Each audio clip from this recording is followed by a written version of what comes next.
The minute I just left the parlor straight to the room, I opened the door, I met my friend. On top of my wife. I was that anger. The next thing, I never knew how the anger just inspired me, and I started beating my friend. My friend pushed me on the bed. Then I faced my wife, and then I started beating her. Even everywhere was bloody. She ran into the parlor, and immediately she called the police. That's how I found myself. They took me to the embassy. The embassy denied me that they are ready to take me back to Africa. So I had to stay in prison again for additional 3 more years. They don't pay good. I said, okay, which work? He said, if I can wash dead body. And if you wash dead body abroad, it's very... Wow. Because... So you mean like if you wash dead body in abroad, it is so... Very, very... I know. I'm not saying it's very sweet, okay, but you'll be comfortable. Okay, it's not like Nigerian mortuary that... Mortuary, you see dead... Like smelling like smell. Nothing like that. Okay. And your wages will be very harsh. Okay. Just want this publicity to come out so that people, the youth must know. Anywhere you go, have God in your mind, or have God. Because when I left Nigeria, I was attending Methodist. But when I got abroad, everything changed. You being a big man, then you eventually dropped to being a security personnel. What happened was that first thing I told you now, that I had no God with me. Okay. In those days, abroad, we don't have nothing like that. And the work I was doing, washing dead body, that inspired me taking drugs, flirting, going to clubs. Finally, I got married. And at the end of it, I don't stay at home because I make sure I wash that dead body, get the number of body so that at the end of the day they will pay me. Before you know it, my best friend my wife completely changed. I will tell him, Wale, sue me. The thing is, I'm tired. The woman doesn't cook. She doesn't do anything, just to cross leg and be watching films, smoking. The next thing, sex. So nothing. When I come back from work, I'll still be the one to cook again, take care of the children, wash the children, take them. Okay, give birth, yeah. Yes, I have 3 kids, 2 girls and a boy. I was one time a big man. I have to cut my coat. Alright, what's up my people? This is your boy Official Rank Master. Guys, I'm so heartbroken. Actually, in fact, I don't know how to cry, but this is not even warrant crying, but the thing demands to cry. People are really passing through a lot. You get one security man, one old man where they stay for our estate here. He was telling me something yesterday. You get, every time I see this man, you know, sometimes looking troubled, you know, the way the man they act. He called me one day, he started telling me that he's depressed, that he wants to tell me something. You get, so I discussed with this man, but that day it was at night, so I can't video at night, so that whether I will see if it will be possible for him to say it on camera. You get, just please help me share this video and see the man. This thing this man told me will actually motivate a lot of people. Just bring the camera, let me show people something. Are you getting him? Guys, bring the camera. I don't want him to see you yet. So guys, come this side. So guys, actually I don't want the man to see that I want to come and interview him. But what this man said without the camera, I swear to God, this thing will like, as in, we teach a lot of people a lot of things. I don't want to prolong this video. I don't want to talk much on this, but I just hope that this man will grant me this interview. I'm just pleading with him to please say this thing and voice it out to the air for the world to see, because in fact, our generation have to see this. I cried so much the day this man told me everything concerning his life. Please, I'm not making this video to symbol, but I'm making this video for you to learn. Please come. Like, just come.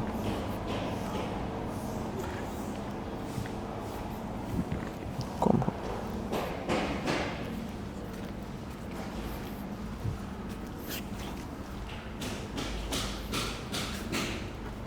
Hello, sir. Good afternoon, sir. Afternoon, bros. How are you doing, sir? Oh, fine. I know you'll be wondering why. Sorry, I'm actually recording. If you don't mind. Okay, it's okay. It's okay. Are you sure? It's okay. No. Okay. You know, you told me something the other day concerning your life. You understand? And you know it was at night.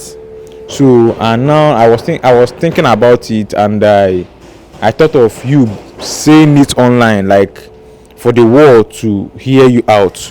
I don't know whether you are comfortable with that for the world to hear your story. You understand? If you're comfortable with that, please, I want you to at least repeat that thing you have told me earlier. You understand? Because I want a lot of people to learn from this. Can you please stand up, sir? Please don't. Sorry. Okay. Please, cameraman, you go come this side. So, sir, can you stand there? Sir, can you please tell us your name? You know, then you can start. My name is Lawrence Abraham. I was born here in Lagos. I'm from Akwa Ibom. Born in Surulere, Mashakilo. My parents are still alive. My both parents, they are aged now, and it's not easy. But I thank God for my life. I stayed very long here in America, and okay, so you've been in America? Yeah, America and Germany before. Okay. And at the age of 20, my parents sent me abroad, because in those days, you wake up in the morning, you see families happy. In those days, they call it Belgium cars. Okay. Boys, girls go, they travel to abroad, bring cars from Belgium. And my father was saying he would love one of his children to travel abroad and bring those greener pastures down to Nigeria, and which he did. After my A level, immediately I went without nobody. I knew nobody over abroad, but then my father was doing fine. He was an accountant, and he happened to send me abroad. Okay, you mean your father sent you abroad without you knowing anybody over there? Without nobody, no cousin. He said I should just go. We used, in those days, you would not appear. Someone will appear for you, give you those visa, and those days was very cheap. In those days, visa was just 2,500. Okay. Then the airline was Sabina Airlines, but no more. Summit was 8,000 naira. There's 4,000 go, 4,000 come back. Okay. And I left. They gave me 6 months visa, scale through. So, and I was just roaming around the street until I met a friend of mine. Not just a friend that I don't know, but he's a Nigerian. He said, "What's your name?" I told him my name is Lawrence. He said, do you know that this place is always full with Nigerians with African countries selling drugs? I said, I don't know. This is my first time here. Nigerian is a Yoruba chap. Okay. A guy takes train, come down and walk down to his apartment, very close to the train station. They call it Banoff. Okay. So the guy said I should go with him to his house. And when I got there, I met his wife and a little baby. And the wife was just cracking, saying she doesn't want anybody to come into the apartment, even brother or sisters or nephew, nothing. So that my friend said, okay, he will take me to a place where they have all these foreigners. They call them political refugee camps. There, they checked my visa. It was just like it was not a business visa. It was a church convention visa, so that you can get your paper, and which I did until I found someone, and I started fine, because then I was doing like a lawman's work, sweeping the streets, 4 hours. Then after 4 hours, I go down to the supermarket, to the restaurant to wash plates. So that same friend of mine, Wale, asked me that whether it would be good for me to do hard work. I said, what type of hard work? But this one, they don't pay good. I said, okay, which work? He said, if I can wash dead body. And if you wash dead body abroad, it's very... Wow. Because... So you mean like if you wash dead body in abroad, it is so... Very, very... I know, I'm not saying it's very sweet, okay, but you'll be comfortable. Okay, it's not like Nigerian mortuary that... Mortuary, you see dead... Like smelling like smell. Nothing like that. Okay. And your wages will be very harsh. Okay. The number of body you wash, they can set you with 200, 250, 300. Wow, At the end of the day, that is by 9 o'clock in the evening, they call all of us. Then the alarm will ring. Then everybody collects their envelope. Okay. Then I started doing it. But the only thing was that I never knew God. When I left Nigeria, that's why I just want this publicity to come out so that people, the youth, must know. Anywhere you go, have God in your mind or have God. Because when I left Nigeria, I was attending Methodist. But when I got abroad, everything changed because the system will change because you must look for money. So, sir, what actually happened? Because according to your story, you understand, because I don't want us to prolong the video. Like, what made you, because you told me that you once lived in America, right? Yeah. You know, even with your sign of your earring, you know. So, but what brought you? Because again, sorry, you told me that you're once a big man before. Yeah. So, what happened from you being a big man, then you eventually dropped to being a security personnel? What happened was that first thing I told you now, that I had no God with me. Okay. In those days, abroad, we don't have nothing like that. And the work I was doing, washing dead body, that inspired me taking drugs, flirting, going to clubs. Finally, I got married. And at the end of it, I don't stay at home because I make sure I wash that dead body, get the number of body so that at the end of the day, they will pay me. Before you know it, my best friend my wife completely changed because there was money started coming in. Okay. Then at the end of the day, she would change the whole house, either through by changing the cupboards, even the TVs, fridge, and then she would just pack everything outside. She would say those things are old fashioned. Then at the end of the day, the company will be extracting the money from my account, bit by bit.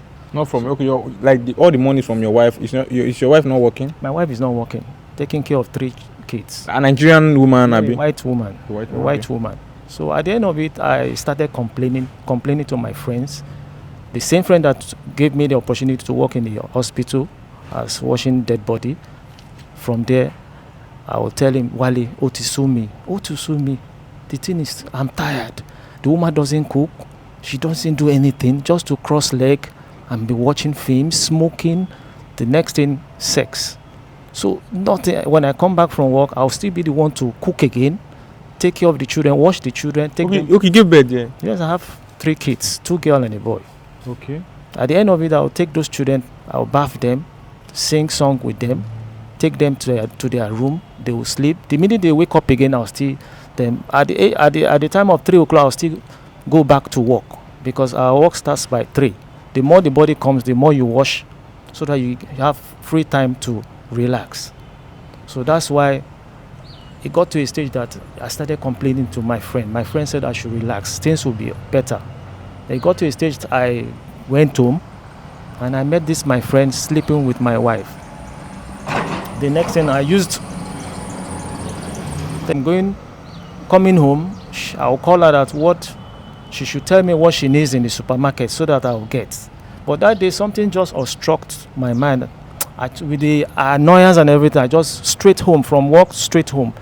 Because normally I have my own master key. So the minute I just opened the key and I went through the parlor, I saw my children on the floor playing. The next thing I saw 2 coffee cup. Then I saw smoke. I thought maybe she escorted someone downstairs, but I never saw her downstairs. The minute I just left the parlor straight to the room, I opened the door, I met my friend. On top of my wife. I was that anger. The next thing, I never knew how the anger just inspired me, and I started beating my friend. My friend pushed me on the bed. Then I faced my wife, and then I started beating her. Even everywhere was bloody. She ran into the parlor, and immediately she called the police. That's how I found myself. They took me to the embassy. The embassy denied me that they are ready to take me back to Africa. So I had to stay in prison again for additional 3 more years. 3 years, you stay in the prison? 3 more years for beating. Okay. There they don't beat women, especially women or your kids. They don't even spank them. It's against their law.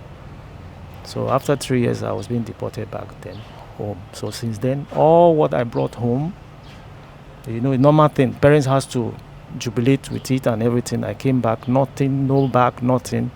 The next thing, I had to go into this security job, which I'm doing. I've been doing this work for the past 17 years. Wow, I've been in security for the past 17 years. This is my 17 years now. But I thank God, at least from a big man. That's why I had to come out this day I want the whole world to know that this is my life.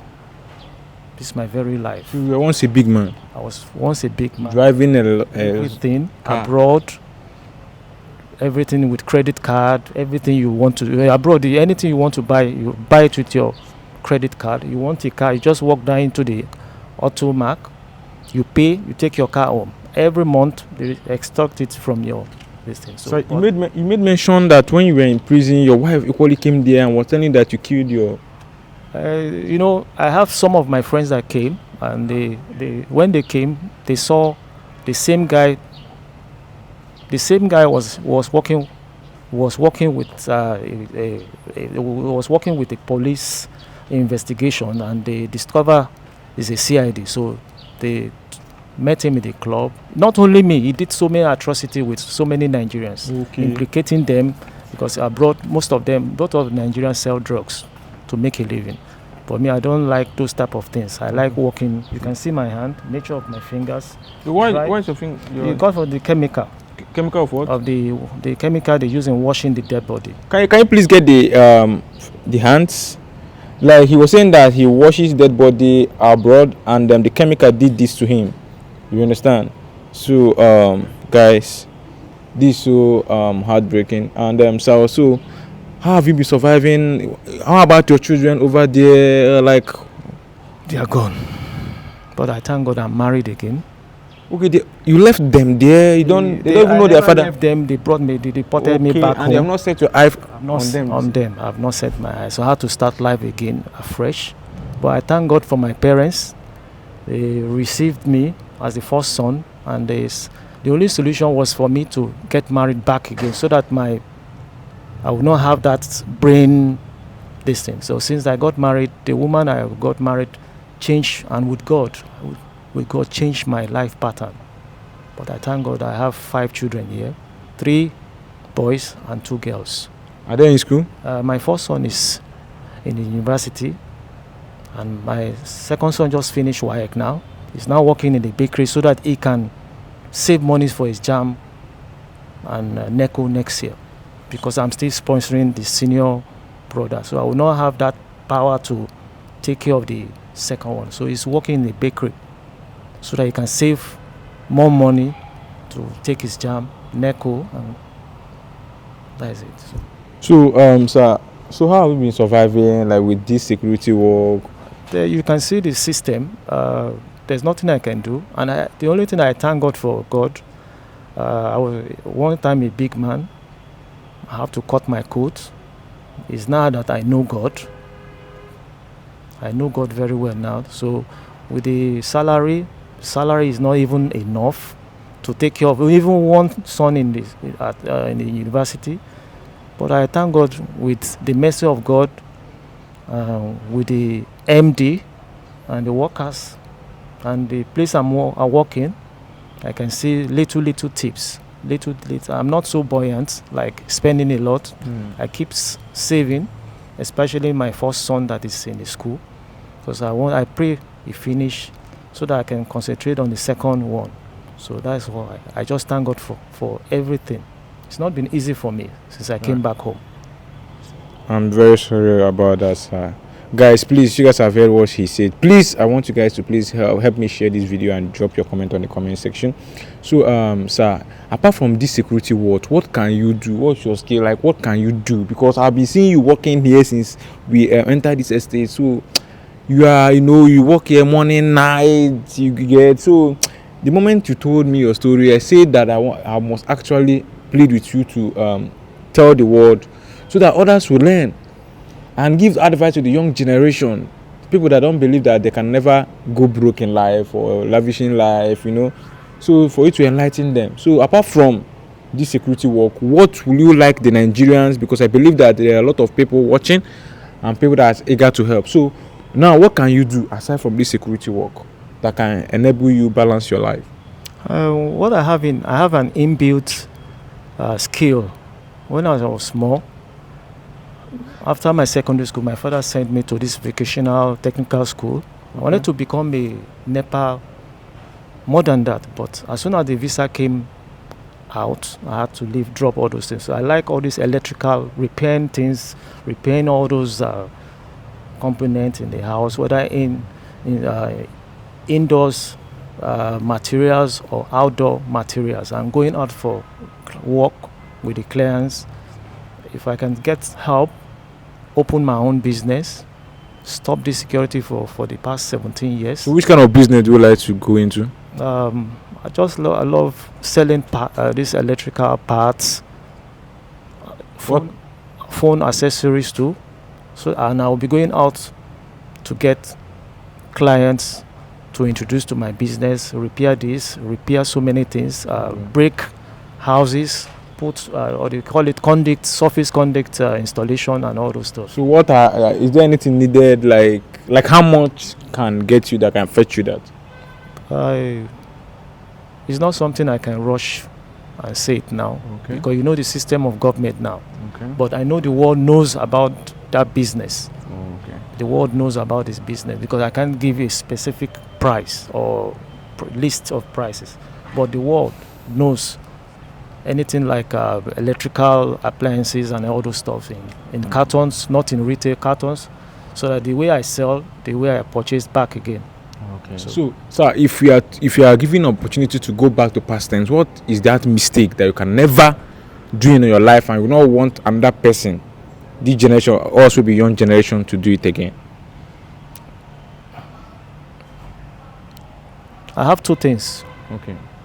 But I thank God for God.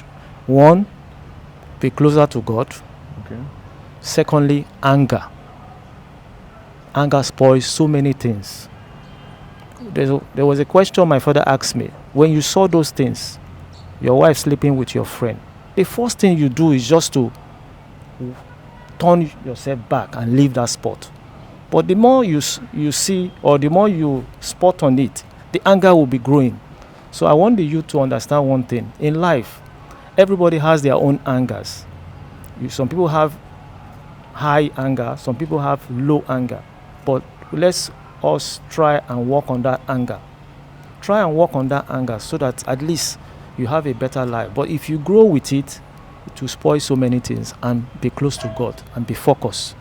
Okay. So what about people living like lavishing life, going to club that because they have money, living their life anyhow they want? So what advice do you have to them? Because you are once a big man according to you. Yes. You understand? So in case people they watch now feel like say they need evidence, maybe probably do you have any picture? I have pictures. Maybe the second time around I will bring all those pictures or we'll post it online. Okay, for like anything that time when you did US. Everything. I'll bring everything. The children's picture when they are small, my wedding picture, I'll bring everything and we'll send it on the social media. Yeah. Okay, sir. So what advice do you have for people maybe living their life recklessly, going to club, doing this and that? I'm not saying I've tested it. I've tested it before. Okay. With the youth, I know it's good. I can say it's life. Okay. You cannot escape that life. Okay. You must do it. But it gets to a stage that at least you slow down those profiles, slow those things, slow it down, so that you concentrate.